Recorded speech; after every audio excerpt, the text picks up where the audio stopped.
마태복음 6장 13절 하반절만 같이 읽겠습니다. 나라와 권세와 영광이 아버지께 영원히 싸움나이다. 아멘. 다시 한번 읽습니다. 나라와 권세와 영광이 아버지께 영원히 싸움나이다. 아멘. 아멘. 아멘. 네, 하나님의 나라를 세워가는 권위 있는 그러한 제자가 될 수 있기를 바랍니다. 주님께서는 너희는 이렇게 기도하라 말씀하시면서 우리가 어떻게 기도해야 할 것인가를 아주 상세하게 가르쳐 주셨습니다. 그래서 이 기도를 통해서 하나님은 하나님의 온전하신 뜻이 이 기도를 하는 제자들을 통해 이루어지기를 원하고 계시거든요. 예수님께서는요, 우리의 삶이 예수 그리스도 그분이 온전한 주인 되기를 원하셔요. 그래서 늘 매일매일의 삶이 내 인생의 주인은 예수 그리스도이십니다. 이것을 인정하며 살아가기를 원하십니다. 그렇게 인정하며 살아가게 될 때 어둠의 왕국 속에 있었던 사람들이 빛의 왕국으로 옮겨져서 빛의 자녀가 됩니다. 하늘 아버지와 놀랍게 관계가 회복되어서 친밀하게 아버지를 알아가게 되죠. 이런 가운데 살아가게 되면 당연히 왕이신 주님의 통치를 받게 돼요. 왕이신 주님의 통치를 받는 사람에게는 놀라운 특권이 주어집니다. 주님과 같은 그 권세가 주어지는 것이 바로 성경 속에 약속되어 있는 것입니다. 여러분, 하나님 나라에서 하나님의 나라의 그 권위를 흘려보내는 유일한 길이 있다면 그것은 아버지 하나님과 어떤 관계를 맺고 살아가는가, 여기에 달려있는 것입니다.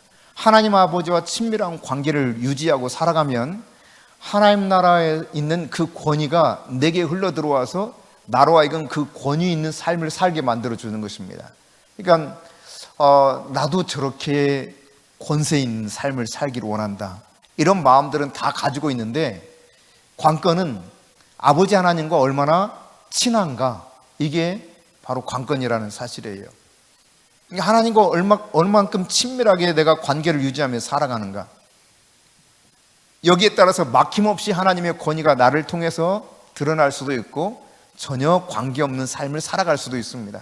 그러면 여러분, 내가 하나님과 친밀해질 수 있는 그 관계를 계속해서 그래 친밀감을 유지할 수 있는 길이 뭘까 있을까요? 내가 열심히 뭔가를 노력하면 될까요?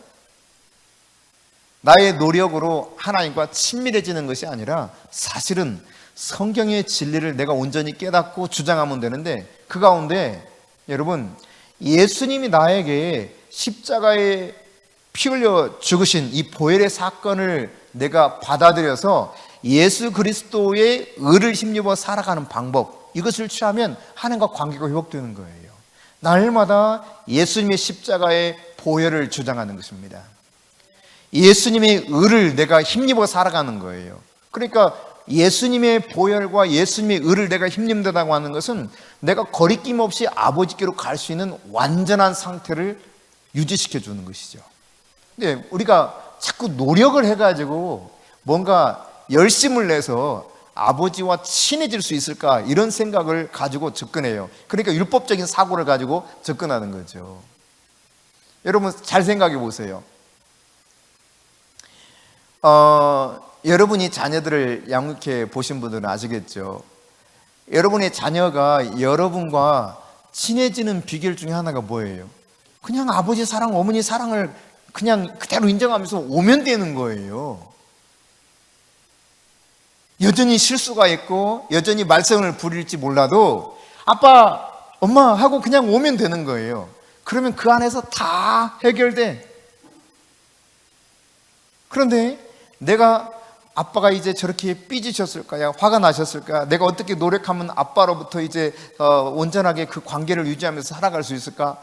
아빠가 나를 인정해 줘야 될 텐데, 이런 마음을 가지고 계속 살아가다 보면 아버지와 친해질 수가 없어요. 이래도 혼이 날 수 있고 저래도 혼이 날 수 있고, 이게 이제 겁이 나는 거죠. 물론 이제 이 아빠가 특히나 성경적인 관점으로 잘 그렇게 사고와 그 가치관이 형성되어 있지 않으면 더욱 그럴 수밖에 없어요. 이게 이제 쌍방간에 문제가 생기게 되겠죠. 사실 이제 성경적인 가치관을 가지고 있는 아빠 엄마라면 언제든지 무조건적으로 사랑하면서 자녀들이 아빠 엄마 그러면 다 받아주고 그를 다시 온전하게 자신이 쏟아부으신 모든 것을 쏟아부어서 사랑을 표현해 줄 것입니다. 이 인간이 말이죠, 이 하나님의 사랑을 잘 깨닫지 못하면 항상 뭔가 대가를 통해서 회복하려고 해요. 시도를 그렇게. 하나님과 관계 속에서도 이 인간의 그 부모로부터 관계 회복을 해가는 과정 속에서 하나님과 관계를 생각하니까 이게 참 어려운 거예요. 그러니까 제대로 된 부모면 다시 말씀드립니다. 정말 성경적인 사고와 가치관으로 딱 형성되어 있는 부모라면 언제든지 잘못했어요, 용서해 주세요. 그러면 언제든지 용서해 주고 없었던 일처럼 딱 여기면서 전적으로 다 사랑해 줄 수 있을 텐데 이게 잘 안 된 이 가치관과 세계관이 잘 형성이 안 되고 부모조차도 마음의 상처들이 많은 사람들은 계속해서 자녀들부터 상처를 받는 것을 차곡차곡 쌓아놔요. 그래서 그냥 포문을 열어서 쏟아 부어버리죠. 언제든지 그것을 되씹어서 상기시키죠. 너 옛날에 그랬잖아, 이랬잖아. 그러니까요, 아무리 노력을 해도 자녀가 사랑받는다는 느낌을 받지 못할 때가 있습니다. 이거 이제 하나님 아버지의 관계 속에서 굉장한 장애물이 되죠.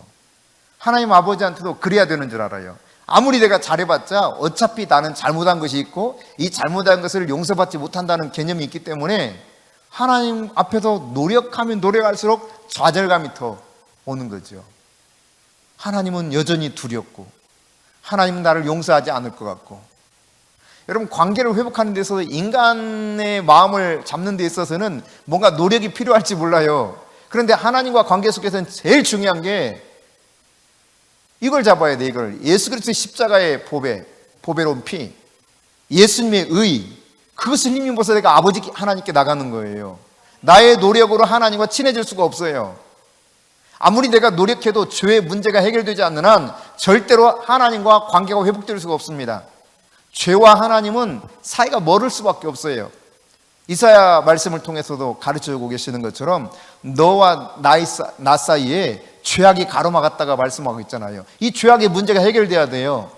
그러니까 예수님의 십자가 피, 이걸 주장하고 그 피로 용서받고 하나님께로 가는 방법, 이것이 유일한 길이에요. 유일한 길. 아버지 하나님과 친해지는 유일한 길. 아버지 하나님과 그렇게 친밀한 사이, 십자가의 보배로운 피를 통해서 내가 친밀한 사이가 회복되었다는 확신, 믿음이 있으면 하나님 나라의 권세가 나에게 입혀졌다는 사실을 내가 확신하고 살게 돼요. 그리고 그 권세를 통해서 하나님의 능력이 흘러가게 되어 있는 것입니다. 오늘 본문에 보면 나라와 권세와 영광이 아버지께 영원히 있사옵나이다, 이렇게 기도를 마무리 짓고 있죠. 여러분, 성경의 말씀들은 하나하나 순서도 굉장히 중요합니다. 주기도문에 보면 이런 기도의 내용 속에 하나님이 추구하는 것이 뭔가, 하나님이 추구하는 목적이 뭔지, 그리고 하나님은 어떤 우선순위로 하나님이 추구하는 목적들을 성취해 가기 원하시는지 명확하게 알 수 있게 되어 있거든요. 그래서 마무리 될 때에도 이 순서가 중요합니다. 나라와 권세와 영광이 아버지께 영원히 있사옵나이다, 아멘, 이렇게 마무리 짓는데, 첫째로 하나님께서는 하나님의 나라, Kingdom of God, 하나님의 왕국이 회복되기 원하신다는 이야기예요. 왕이신 하나님이 통치하는 나라로서 이 땅이 회복되기를 원하신다는 이야기입니다. 여러분, 예수님께서 본래 하나님의 아들로서 하늘아버지의 자녀로서 권세가 있으셨죠. 이 권세를 아버지께 다 내어드리고 이 땅에 육신의 몸을 입고 오셨습니다. 그래서 아버지 하나님 말씀에 철저하게 순종하며 받드시죠. 그래서 십자가까지 자신의 목숨을 내어주면서 아버지께 순종합니다. 복종합니다. 무엇 때문에 그렇습니까? 본래 하나님께서 이 세상 모든 나라를 만드시고 하나님이 그 통치하시는 세상이 될 수 있도록 하나님의 형상을 닮은 아담과 하와에게 이 세상 전적으로 위임하셨죠. 맡기셨어요. 그래서 하나님의 형상을 닮은 하나님의 자녀, 선십이 있었던 이 아담과 하와는 사실상 하나님과 같은 권세를 가지고 세상을 통치할 수 있었던 그런 사람들이었습니다. 그런데 하나님이 금하신 선악을 알게 하는 나무 열매를 따먹으면서 죄가 들어왔고, 이로 인해서 통치권을 상실해버린 거예요. 왕국을 통치할 권세를 빼앗겨 버렸어요. 누구에게? 사탄에게. 그래서 예수님이 하늘 아버지 앞에서 가지고 있는 자녀의 모든 권세를 다 반납하고 이 땅에 육신의 몸을 입고 오신 이유는 무엇인가?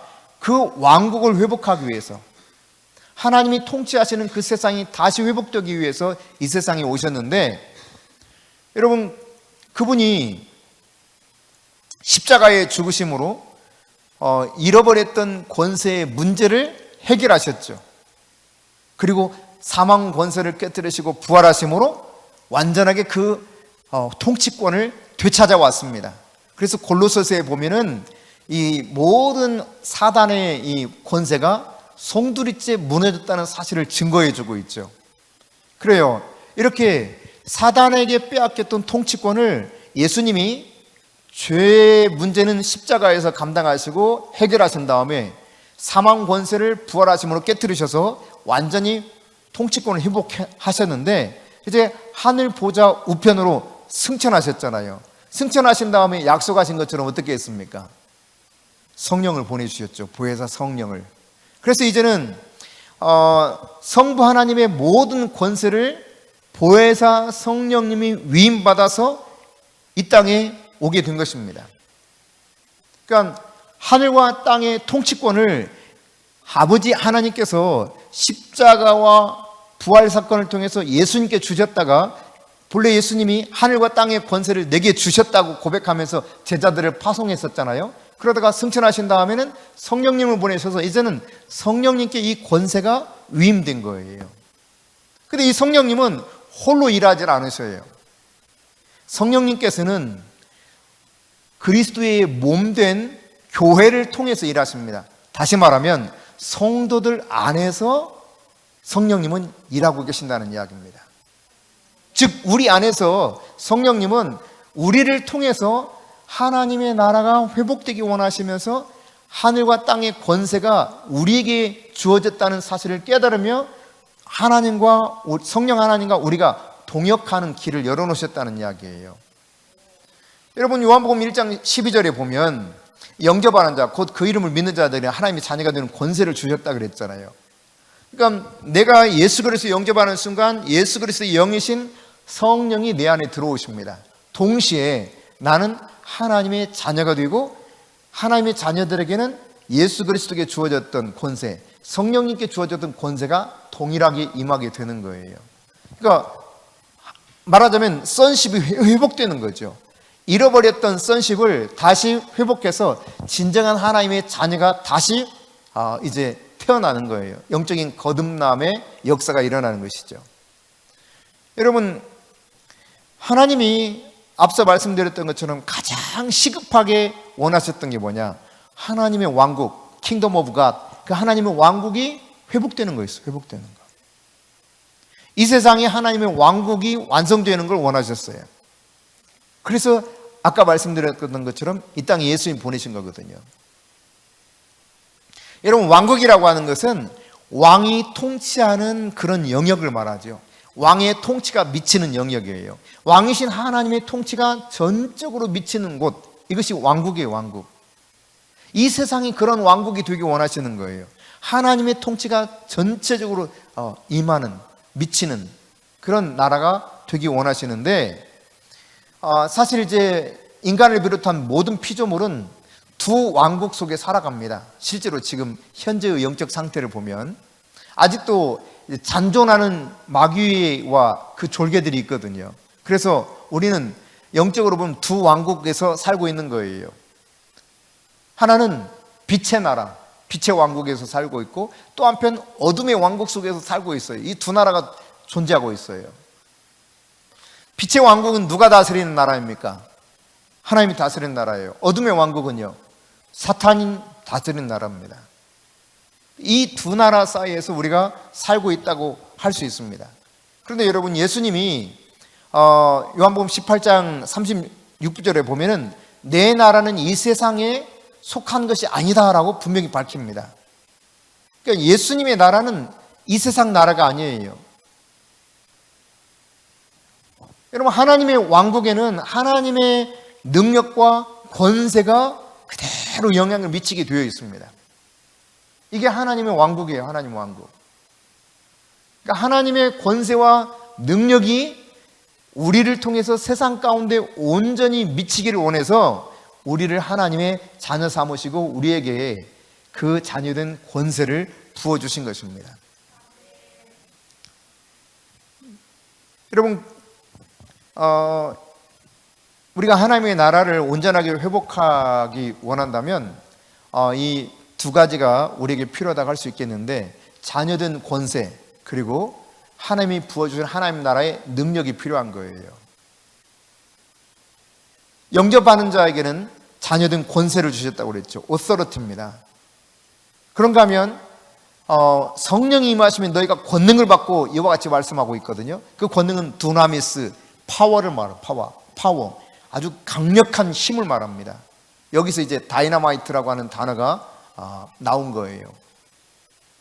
그러니까 인간의 힘이 아닌 하나님의 능력을 말할 때 두나미스라고 하는 단어를 써요.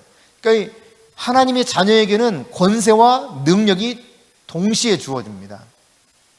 권세가 임해서 통치하는 그런 위치로 올라가게 되고, 이 통치권이 주어진 자에게 하나님께서는 통치하기에 합당한 능력을 부어주셔요. 이게 바로 두나미스예요. 근데 성도 한 사람 한 사람에게는 이 모든 것이 사실은 다 주어져 있다는 것을 깨달아야 됩니다. 다만 하나님의 자녀라고 하는 권세는 같은데 능력의 차이가 있을 수는 있어요. 여러분, 이것을 예전에도 한번 이와 같이 말씀드린 적이 있는데, 경찰관 시험에 합격을 해가지고 딱 경찰관이 됐어. 그럼 경찰관이 되면 경찰에게 주어진 권위가 딱 들어간 거죠. 그래서 여러분, 아무리 커다란 그냥 한 30톤 트럭을 몰고 가는 운전사라 할지라도 교통경찰관 하나가 그냥 호루라기 불면서 당신 여기서 삐 하면은 어떻게 해야 돼? 멈춰야 돼요. 왜 그래요? 그냥 까짓거 그냥 힘 있으니까 밀고 가서 그냥 쳐 죽이고 가버려? 이럴 수가 없어요. 왜? 경찰이라고 하는 사람에게 주어진 권세가 있기 때문에 그 권세의 말을 듣는 거예요. 비록 이제 막 경찰관에 임관해가지고 새롭게 시작하는 사람이라 할지라도 일단 주어진 권세가 있단 말이에요. 정부에서 주어진 권세가 있어요. 그러나 이 능력은 달라. 능력은 경찰관도 뭐라고 그럽니까? 저는 이게 계급을 잘 모르겠는데 바트기처럼 비슷한 거 하나 있죠. 그리고 이제 올라가면 올라갈수록 뭡니까? 무궁화 꽃 같은 비슷한 그런 게 있어요. 그래서 직급이 다 달라지죠. 그랬다가 여러분 경찰청장이 되고 그러면 경찰청장과 막 이제 경찰관 시작한 그 처음 부임해서 간 경찰관과 주어진 권한이 어때요? 그가 쓸 수 있는 힘이 어때요? 어마어마하게 차이 나죠. 그런 것처럼 이런 능력의 차이는 있을지 모르지만 권세는, 자녀라는 권세는 우리에게 동일하다. 이런 것을 이제 여러분이 염두에 두면서 나라고 하는 존재가 어떤 존재인가를 깨달아야 됩니다. 그런데 이 권세와 능력이 동일하게 동시에 작동할 때 효과적으로 하나님의 나라가 임하게 하는 이 삶을 제대로 살아낼 수 있게 돼요. 마태복음 21장 23절을 보겠습니다. 같이 읽습니다. 예수께서 성전에 들어가 가르치실세 대제사장들과 백성의 장로들이 나와 이르되 내가 무슨 권위로 이런 일을 하느냐, 또 누가 이 권위를 주었느냐. 여기 권위를 이야기합니다. 권세, authority. 그런가 하면 여러분 마가복음 1장 22절과 27절을 보십시다. 같이 읽어볼까요? 무사람이 그의 교훈에 놀라니 이는 그가 가르치시는 것이 권위 있는 자와 같고 서기관들과 같지 아니함이로라. 그러니까 예수님의 가르침이 권위가 있었다는 거예요. 이게 근데 이 권위와 더불어서 27절에는 뭐가 나오는가? 자, 같이 있습니다. 다 놀라 서로 물어 이르되 이는 어찌미냐 권위 있는 새 교훈이로다. 더러운 귀신들에게 명한즉 순종하는도다 하더라. 이 권위 있는 가르침 속에서 귀신에게 명령을 하니까 여기에 능력이 나타나요. 그래서 귀신들이 순종하고 떠나가 버려요. 그러니까 이게 권위와 바로 능력이 조합되어서 나타났을 때 귀신이 떠나가는 장면을 통해서 하나님의 왕국이 이렇게 회복되는구나 보여주고 있는 한 예에 속하고 있죠. 마가복음 4장 41절에도 이렇게 말하고 있어요. 그들이 심히 두려워하여 서로 말하되 그가 누구에게 바람과 바다도 순종하는가. 여러분 얼마나 그 권세 있는 말이었는지 능력 있는 말이었는지 바람과 바다도 예수님의 말씀에 순종하더라는 거예요. 이것이 바로 권위와 더불어서 능력이 동일하게 역사에서 나타나는 현상들인 것입니다. 예수님은 이처럼 하늘 아버지의 권세와 능력을 가지고 이 땅에서 사역하셨던 분이십니다. 그리고 앞서 설명드렸던 것처럼 승천하시고 나서는 그 모든 권세와 능력이 성령을 통하여서 이 땅에 오게 되었고 성령님은 홀로 일하지 않으시고 성도들과 더불어서 일하신다는 사실을 우리가 분명히 깨달아야 될 것입니다. 여러분 이 세상은 마귀가 사람들을 이렇게 속박하고 있거든요. 마귀가 들어가서 영향력을 미치면서 예수 믿지 않는 사람 같은 경우에서는 뭐 꼼짝없이 마귀에게 이렇게 끌려다니는 거죠, 사실상. 근데 이런 마귀의 속박을 끊어버리기 위해서 뭐가 필요한가? 하나님 나라 권세와 능력이 필요한 거예요. 근데 하나님 나라 권세와 능력이 마귀의 속박을 끊어버리는 하나님 나라 권세와 능력이 어떻게 나타나느냐? 기사와 표적으로 우리에게 나타나는 것입니다. 정말 하나님 나라의 권세와 능력이 이처럼 드러나는구나. 이것이 우리 눈으로 보게 나타나는 거예요. 기사와 능력 가운데. 바로 예수님이 바람과 바다를 꾸짖었을 때 바람과 바다가 잔잔해졌던 것처럼, 귀신을 명령하였을 때 귀신이 내어 쫓기는 것처럼, 질병 걸린 자를 향해서 명령하셨을 때, 선포하셨을 때 질병이 떠나가는 것처럼, 그러니까 원수 마귀에게 속박당하고 있는 영혼들을 이제 그 사슬에서, 그 사단의 통치에서 끊어버릴 수 있는 이 하나님의 능력과 권세가 바로 이처럼 기사와 표적 같은 모습으로 우리에게 나타난다고 하는 사실이에요. 이게 이제 성경 안에서 보여주고 있는 것이죠. 그러니까 여러분, 치유 혹은 축사 이런 것들을 통해서 사단의 통치가 끊어지고, 그리고 이제 구원이 분명하게 그 속에 임했다고 하는 하나님 나라 권위가 드러나는 것이죠. 마태복음 12장 28절 같이 읽습니다. 그러나 내가 하나님의 성령을 힘입어 귀신을 쫓아내는 것이면 하나님 나라가 뭐라고요? 이미 너에게 임하였느니라. 그러니까 하나님의 성령을 힘입어 귀신을 내어 쫓는데, 그러니까 예수님이 지금 그렇게 하는 거예요. 예수님이 예수님의 힘으로 하지 않았어요. 잘 보세요. 하나님의 성령을 힘입어서 귀신을 내어 쫓았단 말이에요. 그러니까 예수님도 똑같은 육신의 몸을 입고 이 땅에 오셨기 때문에 우리와 똑같아요. 다만 하나님과 친밀한 관계 안에서 온전한 선십, 아들됨을 분명하게 확신하고, 그 아들에게 주어진 권위와 또 아들에게 주어진 능력을, 성령을 통한 능력이죠. 성령을 통한 능력을 그대로 행사하면서 귀신을 내어 쫓는 거예요. 이것을 통해서 하나님의 나라가 너희들에게 임했다라고 하는 것이 증거가 된다는 거예요. 이처럼 말이죠. 분명한 것은 귀신이 내어 쫓겨가는 축사의 이러한 사역들과 또 질병이 떠나가는 이 일들을 통해서 사단이 그동안 통치하고 있던 이 모든 것들을 하나님께서 끊어버리시고 새롭게 구원의 역사가 나타나는 것을 보여주고 있습니다. 이게 이제 복음서에 계속 나타나는 이야기고 사도행전에 나타나는 이야기들이죠. 그러니까 하나님의 나라가 임하면 권세가 작동해요. 권세가. 하나님의 나라가 우리 속에 임하기 시작하면은 하나님 나라 권세가 우리 안에서 작동하기 시작해요. 그래서 놀라운 기적이 일어납니다.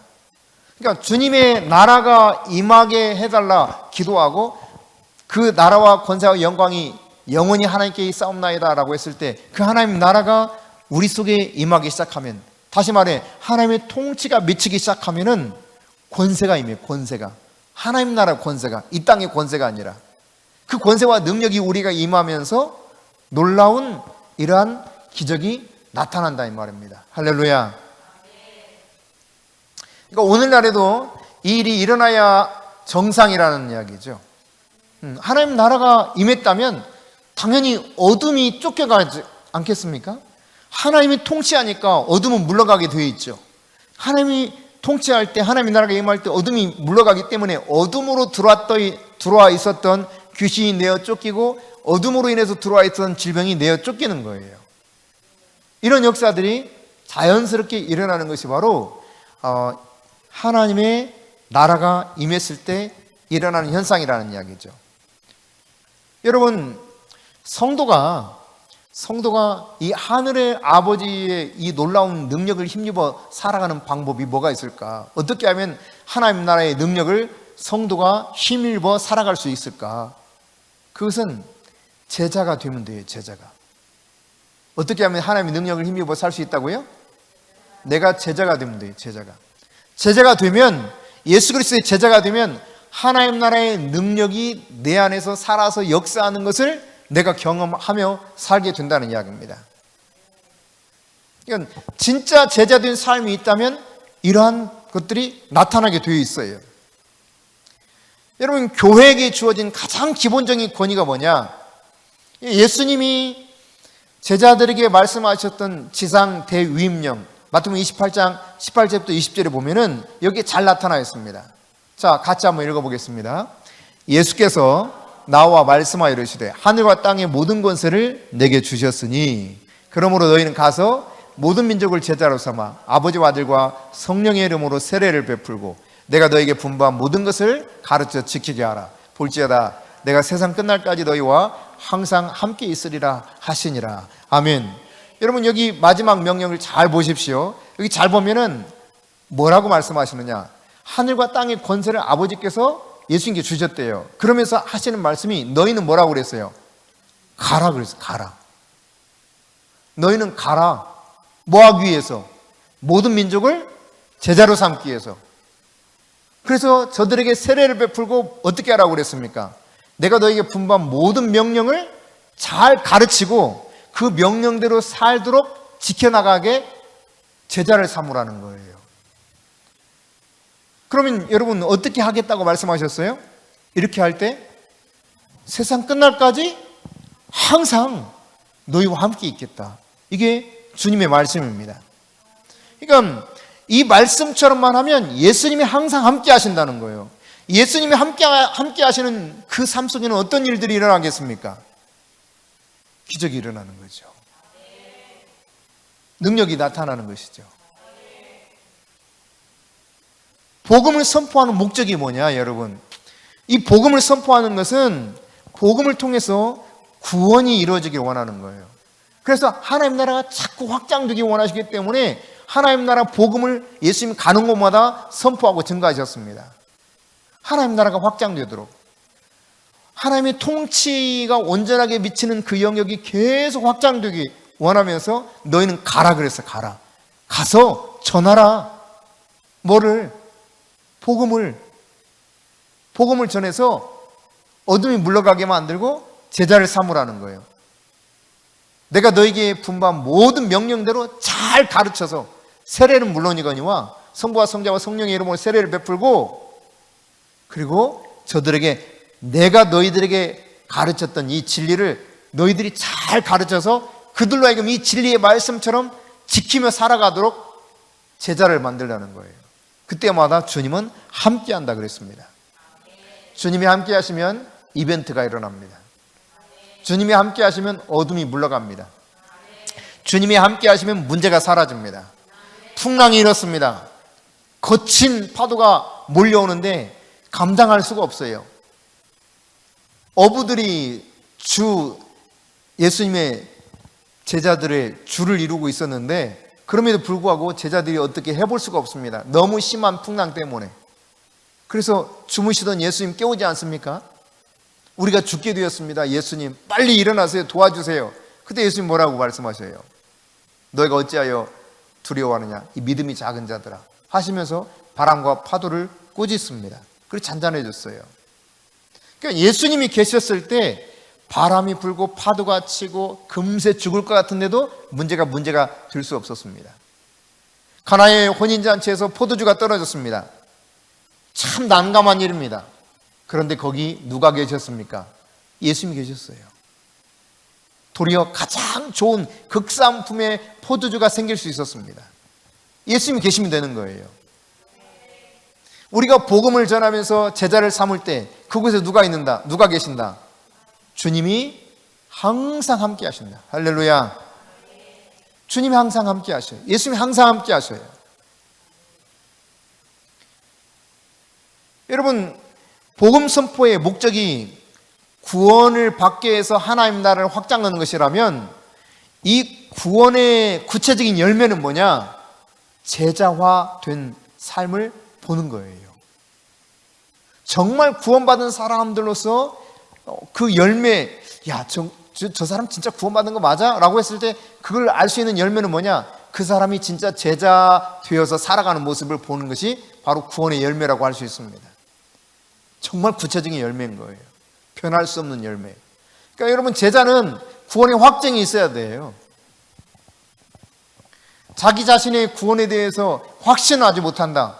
이건 문제가 있는 겁니다.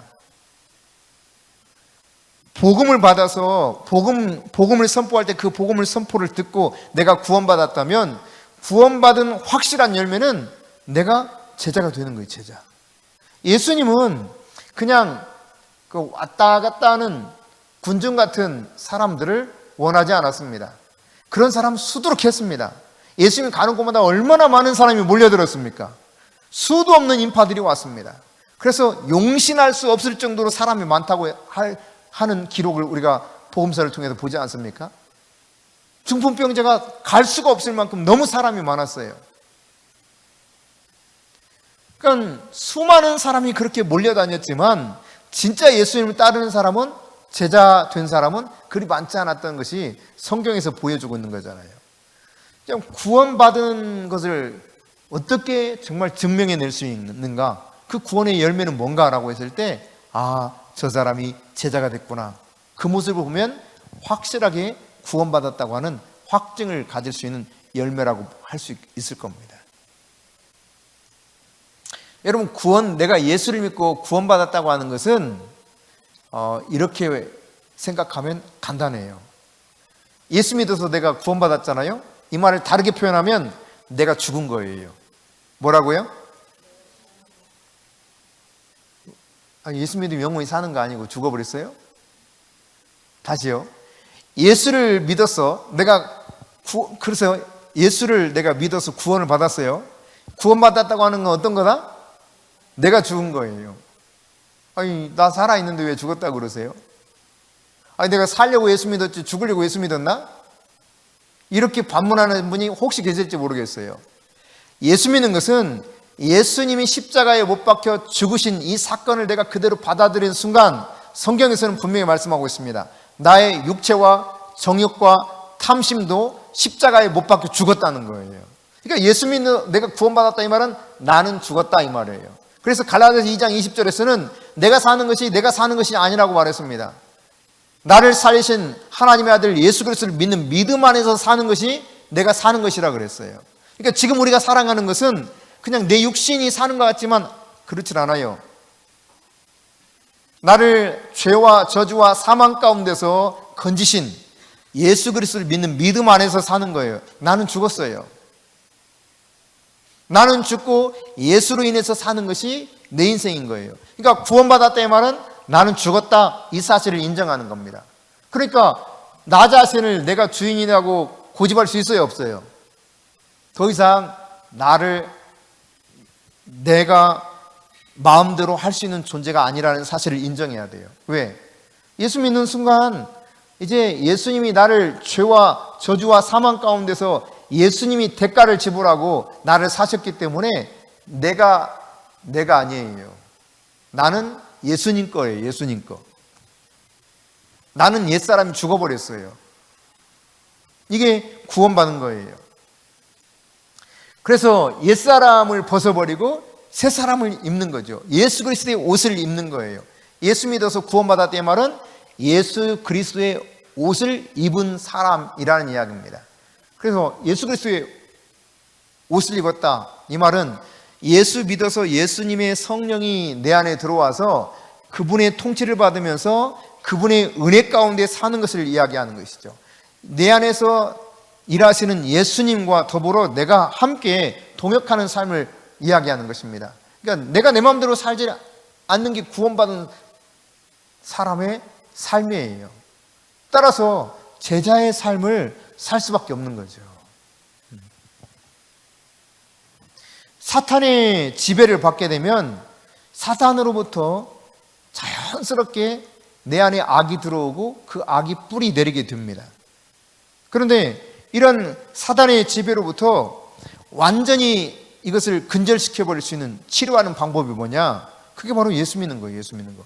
예수님이 내 안에서 일하도록 그분에게 전적으로 나 자신을 맡기는 거죠. 그리스도의 제자가 되는 거예요.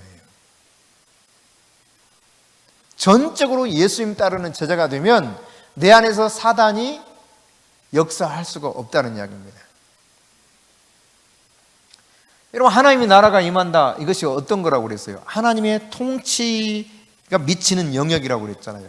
내가 온전한 제자가 되면 하나님의 통치가 나의 전 인격 속에 흐르게 되겠죠. 제자라고 하는 것은 라틴어로 디시플러스라고 하는 단어를 쓰는데요. 이 제자라고 하는 의미는 뭐냐? 제자는 어떤 사람이냐? 평생 배우는 사람입니다. 뭐 하는 사람이라고요? 평생 배운다는 의미를 가지고 있어요. 제자는. 그러니까 예수님의 제자는 예수님 발치에서 늘 배우는 거예요. 아, 예수님이 이렇게 말씀하시는구나. 아, 예수님이 이렇게 말씀하시는구나. 계속 배우면서 그 가르쳐 주신 대로 살아가는 게 제자예요. 스승 되신 예수님, 그분의 말씀이 뭔가, 그분의 교훈이 뭔가, 여기 늘 귀를 기르고 사는 것이 제자예요. 그러니까 날마다 말씀으로 살지 않으면 나는 제자라고 할 수가 없는 거예요. 말씀에 계속 귀를 기울이는 겁니다. 계속 말씀을 통해서 예수님이 어떤 분인가, 하나님 나라가 어떤 것인가 배워가는 겁니다. 그게 제자예요.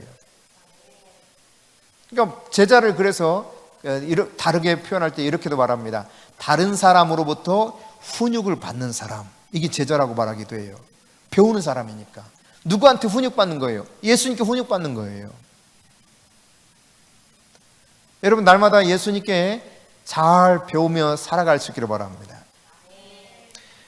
마요시 차부다라고 하는 분은 이렇게 이야기했어요. 같이 한번 읽어봅시다. 영원토록 지역교회의 구성원이 되어 교회를 책임지고 교회의 발전에 기여하는 사람으로서 지역교회 리더들의 권위에 순복해야 한다. 제자에 대해서 이렇게 언급했어요. 지역교회의 구성원이 되어야 된다. 그리고 그 지역교회를 책임지고 더불어서 지역교회의 리더인 분에게 순종함이 가는 것이 진짜 제자다. 이렇게 마이시 차부다가 제자에 대해서 정의한 바가 있어요. 그러니까 여러분, 제자는 평생 스승 되신 예수님께 배우면서 더불어 교회에 소속되어서 교회 발전을 위해서 기여할 뿐만 아니라 하나님이 교회 리더로 세우는 자에게 순종하면서 순복할 때 진짜 제자의 삶을 살아가는 가운데 배우는 자라고 말할 수 있다는 이야기입니다. 그런가 하면 제자는요, 단순히 배우는 것으로 그치지 않습니다. 스승인 예수님의 삶을 따라 살아가는 사람이에요. 그래서 생각하는 것이나 행동하는 것이나 예수님, 스승이신, 선생님이신 예수님을 따라가는 거예요. 예수님. 그래서 누가복음 14장 25절부터 27절을 자, 같이 읽어보겠습니다. 수많은 무리가 함께 갈새 예수께서 돌이키사 이르시되 무릇 내게 오는 자가 자기 부모와 처자와 형제와 자매와 더욱이 자기 목숨까지 미워하지 않으면 능히 내 제자가 되지 못하고, 누구든지 자기 십자가를 지고 나를 따르지 않는다도 능히 내 제자가 되지 못하리라. 그러니까 철저하게 예수님 따라가야 제자 될 수 있다는 이야기입니다. 그냥 배우는 것만으로 족하는 것이 아니라 배웠으면 따라가야 된다는 이야기예요. 예수님처럼 동일하게 죽는 데까지 따라가는 게 진짜 제자라는 거예요. 자기 가족들은 물론이거니와 자기 자신의 목숨조차 미워하면서 자기 목숨을 내어놓고 스승이신 예수님을 따라가는 자가 내 제자다. 예수님이 그렇게 규정하셨어요. 그렇게 따라오는 자라야 내 제자다. 여러분, 그런 준비되어 있어요? 여러분, 예수님 그렇게 따라갈 준비가 되어 있습니까? 나머지 사람들은 아직 모르겠어요? 아직 준비가 안 됐어요? 예수님은 분명히 제자 되기를 원하셔요. 제자. 너희가 제자 되고 제자를 삼으라 그랬어요. 그때 내가 함께 하겠다 말씀하셨습니다. 예수님이 함께 할 때 하나님 나라가 임하는 거예요. 이 하나님 나라가 임하게 하면서 사단의 모든 결박으로부터 완전히 자유케 될 수 있는 방법이 뭐냐? 내가 제자 되는 거예요. 제자 되는 거. 그래서 또 다른 제자를 삼아가는 이 삶을 살아가는 건데, 제자의 삶은 뭐냐? 평생 배우는 것이요, 동시에 그 배운 대로 살아내는 거예요. 예수님처럼 죽을 그 길을 기꺼이 간다는 이야기입니다. 십자가의 삶을 따라서. 할렐루야. 여러분이 우리의 스승이신 예수님을 따라 십자가의 길을 기꺼이 갈 수 있기를 바랍니다. 그게 진짜 제자예요. 나 자신을 생명까지, 목숨까지 미워하고 가는 겁니다. 근데 결국은 말이죠, 내가 예수님을 선택할 거냐 아니면 나를 생각할 거, 나를 선택하며 살아갈 거냐, 이 싸움이거든요. 사실 따지고 보면 자기 자신을 의지하고 살 건지, 나를 위해서 살 건지, 주를 위해서 살 건지. 여러분, 예수님 제자는 자기 자신의 삶을 위해 살지 않았습니다. 예수님 부르실 때 그랬어요. 너희들 계산해 보라고. 잘 계산해 보고 나를 따르라고 그랬어요. 하다못해 망대를 짓는다 할지라도 그거 비용이 얼마나 들어갈지 계산해 보지 않겠냐. 그러니까 잘 계산해 보고 나를 따르라 그랬거든요. 그러니까 예수님을 따르는 제자 되는 삶이 나에게 유익이 된다는 판단이 서야 내가 제자의 삶을 살아갈 수 있을 거 아니에요. 목숨을 걸고 따라가는 길인데 그렇게까지는 나 못하겠다 싶으면 제자가 못 되는 거예요. 제자가 못 된다는 말은 내가 하나님의 통치를 온전히 받지 못한다는 이야기요, 사단의 고리에서 여전히 연결되어서 사단에게 매이고 속박당하는 일이 많이 생긴다는 이야기입니다. 하나님의 통치가 제대로 미치지 못한다는 이야기예요. 근데 예수님의 제자 되는 삶은 자기를 부인하고 자기 십자가를 지고 예수님을, 내 목숨을 미워하면서까지 예수님을 따라가야 돼요. 이게 제자예요. 여러분, 그러니까 내 힘으로 도저히 이 길을 따라갈 수가 없어요. 그래서 예수님께서 오직 성령이 아버지의 약속하신 것을 너희가 이성에서 떠나지 말고 이성에 머물러서 아버지의 약속하신 것이 오시까지 이성에서 기다려라, 이렇게 말씀하셨잖아요. 그 약속을 믿고 기다리면서 오로지 기도에 힘썼던 120명의 마가의 다락방에 있었던 성도들이 아버지의 약속하신 성령을 받은 겁니다. 그리고 성령이 주시는 권능을 힘입어서 드디어 예수님의 제자는 삶을 살아낼 수 있었어요. 목숨을 두려워하지 않았습니다. 생명 바쳐서 예수님 삶을 뒤쫓아갔죠. 예수님이 십자가 삶을 살았던 것처럼 제자들도 기꺼이 하나님 나라를 위해서 십자가를 지고 따라갔단 말이에요. 어느 누구도 거기서 물러서지 않았습니다. 이게 제자예요, 제자. 여러분, 지금도 예수님께서는, 하나님께서는 그냥 막연한 군중과 같은 사람들을 원하는 게 아닙니다. 군중은 수두룩했다니까요. 요한복음의 6장에 보면 이 사건이 아주 명확하게 드러나지 않습니까? 베세다 들녘에서 예수님 따르는 자가 얼마나 많았는지 몰라요. 최소한 2만 명 정도 됐어요. 2만 명 정도. 그런데 예수님이 내가 살아있는 떡이다. 하늘에서 내려온 산떡이 나를 먹으라. 내 살을 먹으라. 내 피를 마시라. 하면서 이야기하니까 야, 이 말이 어려운데? 뭔 소리 하는 거야? 하고 다 떠나가는데 그들은 단지 육신의 만족을 위해서 예수님을 따랐다고 하는 것을 성경 저자가 고발하듯이 우리에게 가르쳐주고 있죠. 먹고 사는 문제, 질병의 문제, 자신들이 지금 처해 있는 문제만 해결받기 원했지 예수님을 진짜 따를 사람이 거기 거의 없었다는 이야기예요. 다 뿔뿔이 흩어지고 없잖아요. 그런 군중을 원하지 않은 거예요, 예수님은. 지금도 마찬가지입니다, 여러분. 육신의 문제만 해결받기 원하는 사람은 진짜 예수쟁이가 아니에요. 예수 때문에 죽은 인생이 돼야 되는데 여전히 자기가 살아있어요. 자기가 너무 펄펄 살아있기 때문에 예수님을 제대로 따라갈 수가 없는 거예요. 예수님 제대로 따라가지 못하니까 예수님이 함께 할 수 없는 거예요. 예수님이 함께 하지 못하니까 능력이 드러나지 않는 것입니다.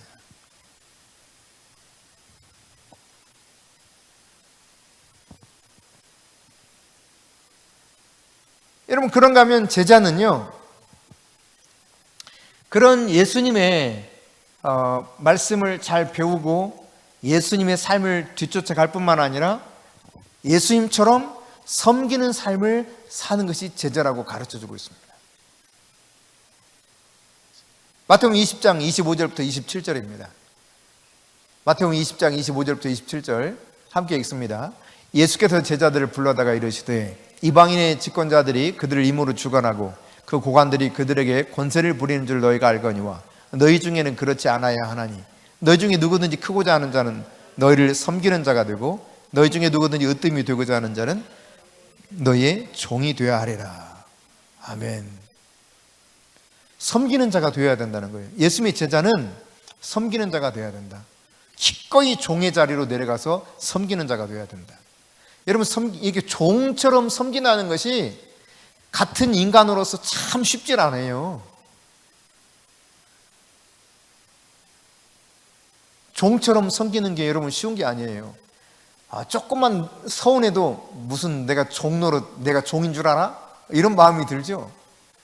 내가 당신 종인 줄 알아? 근데 종처럼 섬기라는 거예요. 종처럼. 구약에도 이런 모습들을 잘 보여주고 있거든요. 엘리야와 엘리사 경우에도 똑같습니다. 하나님이 엘리사를 부르셨습니다. 엘리야가 이제 죽겠다 그래요. 그래서 막 노뎀나무 아래 가지고 막 질펀하게 퍼져 있어요. 그때 천사를 통해서 떡도 주고 물도 마시게 해가지고 이제 호렙산에 데리고 가서 회복시키는데, 그러면서 새로운 사명을 주지 않습니까? 그 중에 하나가 이제 엘리사를 선택해가지고 기름 부어라 그러는데, 엘리사 선택해서 이제 가는데 엘리사가 어떤 사람이냐? 여러분, 열왕기하 3장 11절입니다. 시작. 여호사밧이 이르되 우리가 여호와께 물을 만한 여호와의 선자가 여기 없느냐 하는지라. 이스라엘 왕의 신하들 중에 한 사람이 대답하여 이르되 전에 엘리야의 손에 물을 붓던 사밧의 아들 엘리사가 여기 있나이다 하니라. 여러분, 구약시대에 가장 능력 있던 선지자가 누구냐? 엘리사입니다. 엘리사. 엘리야보다 갑절 꼭 2배 역사를 드러냈어요. 기적을 2배나 드러냈어요. 엘리야가 얼마나 대단했습니까? 엘리야가 말을 하면 하늘이 완전히 닫혀가지고 3년 6개월 동안 비도 오지 않고 이슬도 내리지 않았습니다. 어마어마하죠. 다시 엘리야가 말을 하니까 비가 쏟아졌습니다. 어마어마한 비가 쏟아졌습니다. 그런 엘리야입니다. 엘리야가 기도하니까 하늘에서 불이 떨어져 버렸어요. 그런 엘리야입니다. 죽은 자가 살아났습니다. 엘리야가 엎드려 기도할 때. 여러분, 그런 엘리야인데 이 엘리야보다도 2배나 능력을 행했던 자가 엘리사예요. 엘리사. 근데 이 엘리사에 대해서 성경이 증거해 주기를 엘리야에게 손에 물을 부어주던 사람이다, 이렇게 소개합니다. 다시 말해 종노릇했다 이런 말입니다. 종노릇. 개인적으로 엘리사는 엘리야를 종처럼 섬겼다는 거예요. 그러면서 끝까지 따라갑니다. 끝까지. 자기가 갑절이나 영감을 원한다고 그랬거든요. 당신의 영감에 갑절이나 원합니다. 그때 엘리야가 하는 말이 그렇습니다. 내가 하나님이 나를 데려가는 것까지 끝까지 나를 따라와서 보게 되면 갑절을 네가 그 영감을 얻을 수 있을 것이다. 마침내 여러분 어떻게 됩니까? 진짜 말이지 엘리야가 불병거 타고 막 올라가요. 그러니까 내 아버지요 내 아버지요 막 부릅니다. 엘리야를 향해서 나에게 겉옷을 달라고. 그러자 올라가던 불병거 타고 올라가던 엘리야가 자신의 겉옷을 벗어서 던져주죠. 그 겉옷을 가지고 요단강을 탁탁 치는데 놀랍게도 요단강이 갈라져 버려요. 이게 엘리사가 행했던 첫 번째 기적이에요.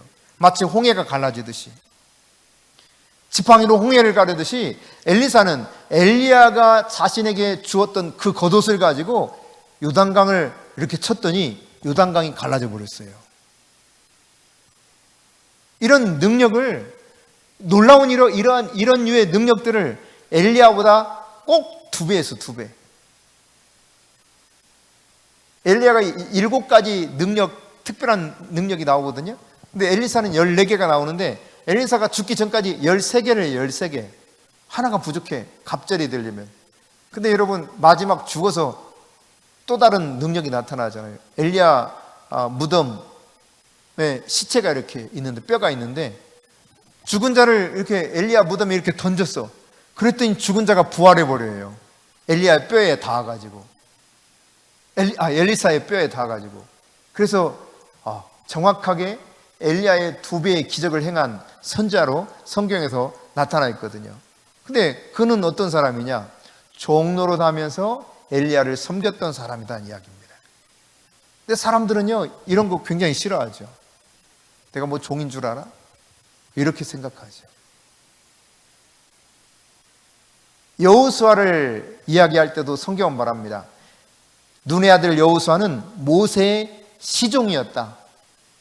그러니까 일일이 종처럼 섬기던 사람이 여호수아였다는 거예요.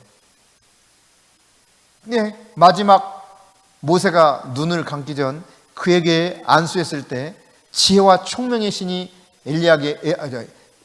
여호수아에게 임하고, 놀랍게도 그날로부터 하나님께서 그를 크게 높여주시죠. 모세를 두려워했던 것처럼 여호수아를 두려워하게끔 하나님이 권능으로 옷을 입혀주십니다. 이처럼 섬기는 자, 제자는 철저하게 종로로 하면서 섬기는 사람이었다. 근데 여러분 섬기는 것이요 강제로 되는 게 아니에요. 너 섬겨야 돼? 너 안 하면 죽어? 뭐 이런 게 아니에요.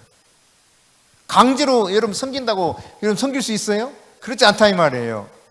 정말 왕이신 주님께서 내 마음 안에 찾아오셔서 나를 다스려 주시도록 전적으로 맡길 수 있는 사람이 될 때 그대로 섬길 수 있는 거예요.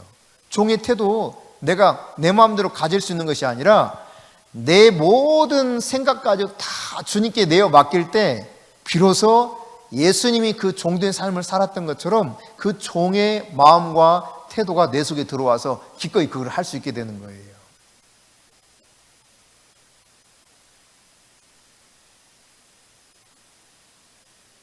작은 거 하나 섬길 때도 여러분 막 굉장히 귀찮아하기도 하고, 때로는 내가 왜 이런 걸 해야 돼? 이런 생각 들 때도 있을 거예요.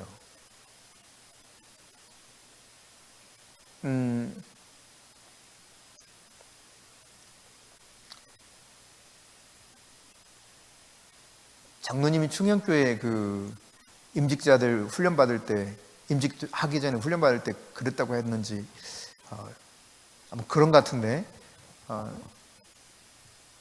화장실 청소 뭐 몇 달 동안 하고 말씀하셨나요?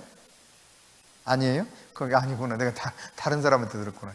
예, 어쨌든 온누리교회 같은 경우도, 그리고 우리 총회 서울로의 신일교회 같은 경우도 이 임직자가 선출되어서 피택되어서 그 훈련받는 기간 동안에 어떤 걸 훈련하냐면 최소한 한 달 이상은 화장실 청소를 합니다. 깨끗하게 청소하게 만들어요. 난 진짜 오늘 이렇게 가가지고 청소하는 아줌마들 쓰는 줄 알았어요. 아줌마들이 청소하는 복장을 딱 두 사람이 하고 화장실을 깨끗이 청소하고 있더라고요. 여기는 그러면 화장실 그 청소하는 아줌마들을 고용해서 쓰나? 그런 말을 들었기 때문에 요즘 막 고용해서 쓰기도 한다더라. 그때가 이제 80년대 말인데 부자교회는 그런다더라. 이제 그런 이야기를 막 들어서 여기는 진짜 굉장히 의리아리, 그 당시에는 정말 의리의리했어요. 타일도 일반 교회하고 완전히 다른, 의자도 완전히 다른, 진짜 이게 레벨이 다른 그런 그 재질을 써서 교회를 지어놨었거든요. 그 당시 수준으로 보면 굉장했어요. 그래서 제가 느낌에 딱 어떤 느낌을 받았냐면 와, 호텔 같은 데 온 것 같다, 이런 느낌을 받을 정도로 그렇게 잘 지었었어요, 그 당시에. 근데 열심히 깨끗하게 청소하더라고요. 난 그 아줌마들이 청소부 아줌마인 줄 알았다니까. 근데 나중에 보니까 권사님들이에요, 권사님들. 근데 연세대 수학과 교수 뭐 이런 사람들,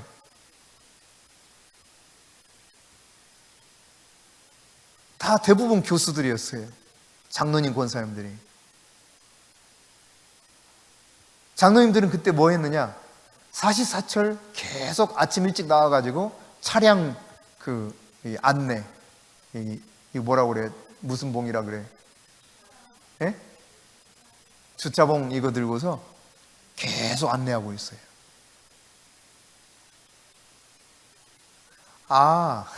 유희선 권사님이 그렇게 말씀하셨나 봐요. 어쨌든 여러분, 그렇게 섬김의 훈련을 하는 것입니다. 소망교회 장로님이 들려면 필수 코스 중에 하나가 주차 안내 위원입니다. 그래서 이명박 장로님도 소망교회 장로님이셨는데 주차 안내를 몇 년간 했다 그러죠. 네. 필수 코스예요, 필수 코스.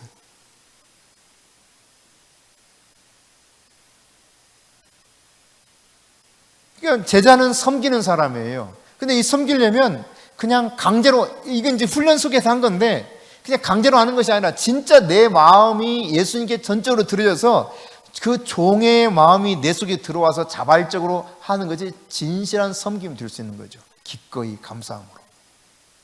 네.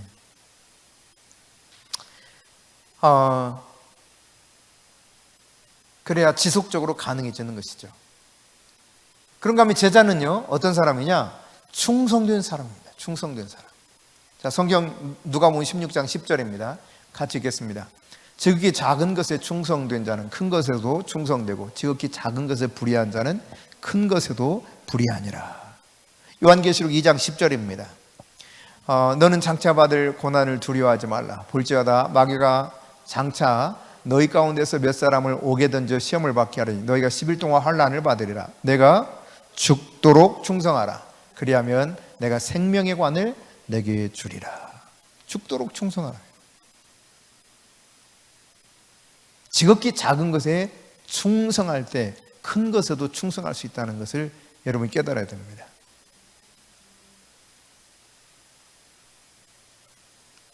제가 부교육자 시절에 어느 날 화장실에 가니까 화장실에 누가 외부에서 이렇게 들어왔다가 갔나 봐요. 그래서 소변기에 담배꽁초가 이렇게 떨어져 있더라고. 근데 그때 이제 제가 선임 부목사였고 저하고 바로 밑에서 이제 섬기던 부목사님하고 같이 이렇게 화장실을 들어갔어요. 근데 이거를 놔두면 사람들이 들어올 때마다 이거 뭐야 이럴 거 아니에요. 그죠? 담배꽁초 보면서 좋아할 사람 하나도 없으니까 제가 이게 손으로 집어가지고 이걸 휴지통에 버리고 손을 씻어서 이랬더니 목사님 더럽게 뭐 씻으면 되지, 뭘 어때? 응? 군대에서 제일 편한 것 중에 하나가 화장실 청소예요. 누가 시비를 안 걸어. 화장실 똥 푸는 거 이런 거 시비를 안 걸어. 시비를 안 걸어. 다 멀리 도망가. 그래서 똥 푸는 날이 있거든. 관사에 똥 푸는 날이 오면 다 안 풀려고 그래요. 냄새가 지독하잖아. 그러면 항상 제가 똥 퍼요. 누가 아무도 안 건드려요. 아무도 안 건드려요. 오히려 수고한다고 막 뭐 갖다 줘, 먹으라고. 담배도 한 각 더 주고. 그때 당시 담배 피웠으니까. 그럼 담배도 함값도 덤으로 막 받고. 웃긴다.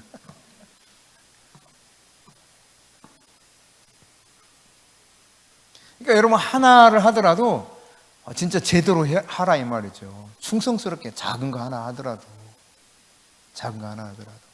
끝까지 충성하는 거예요. 끝까지 나에게 주어진 일이.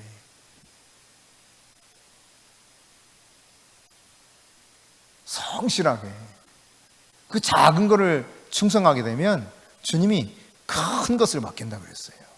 지극히 작은 것 충성된 자에게 내가 큰 것도 맡기리니. 이런 제자의 삶을 살아가게 될 때 주님이 함께 하시고, 주님이 함께 하시면 하늘의 능력과 권세가 나에게 더해져서 하나님의 통치, 하나님 나라가 임하게 된다. 할렐루야. 이런 삶이 저와 여러분을 통해서 더 풍성하게 나타날 수 있기를 바랍니다.